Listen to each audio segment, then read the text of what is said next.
Hello बच्चों, let's read the question. कह रहा है 3 gram of hydrocarbon on combustion with 11.2 gram of oxygen produces 8.8 gram CO2 and 5.4 gram H2O। This the data illustrates. आपके पास क्या है बच्चों? हाइड्रोकार्बन एक, ओके, आपने शुरू में उसको लिया 3 ग्राम, ओके बच्चों, क्या लिया? 3 ग्राम लिया है आपने, उसको कंबशन कराइए। कंबशन का मतलब होता है किसी भी सब्सटेंस को ऑक्सीजन के प्रेजेंस में बर्न करना बच्चों, और ऑक्सीजन जो आपका यूज हो रहा है यहाँ पर 11.2 ग्राम होगा। तो बच्चों ये बच्चों हाइड्रोकार्बन है, तो इसके कंबशन में आपको जो प्रोडक्ट मिलेगी तो CO2 मिलेगी और आपको H2O मिलेगा बच्चों। जब ये पूरा खत्म हो जाएंगे बच्चों तो CO2 कह रहा है कि बच्चों कितना बना है? 8.8 ग्राम बना है, और H2O है आपके पास में 5.4 ग्राम। ओके बच्चों, क्या है? 5.4 ग्राम। तो ये डेटा जो है वो किस लॉ को इलस्ट्रेट करता है बच्चों? देखो बच्चों, अगर हम बात करें लॉ ऑफ रेसिप्रोकल प्रोपोर्शंस की, ये क्या कहता है बच्चों? लॉ ऑफ रेसिप्रोकल प्रोपोर्शन कहता है कि सपोज करो आपके पास में 3 एलिमेंट है, A, B और C। ओके बच्चों, और ये तीनों आपस में कोई कोई कंपाउंड भी बना रहे हैं, जैसे इन्होंने ए बी बना लिया, इसने AC बना लिया और इसने BC बना लिया बच्चों। ओके, तो ये कहता है कि रेशो ऑफ, अगर मान लो आपने C का अमाउंट फिक्स कर दिया बच्चों, ओके बच्चों, क्या कर दिया? फिक्स कर दिया।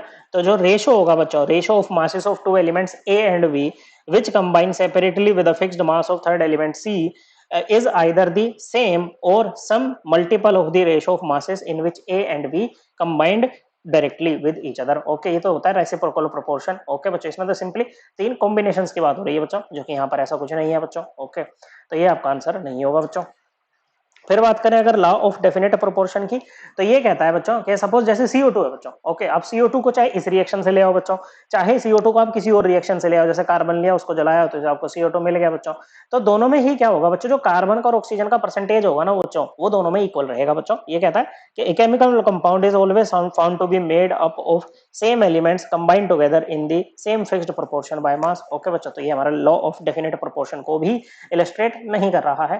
लॉ ऑफ मल्टीपल प्रोपोर्शन ये क्या कहता है बच्चों? ये कहता है कि जैसे दो आपके एलिमेंट्स हैं बच्चों, ओके, वो जब कंबाइन करके दो या दो से ज्यादा केमिकल कंपाउंड बनाते हैं, जैसे कार्बन और ऑक्सीजन, एक बार CO2 बना लिया और ये आपका COB बना सकते हैं बच्चों।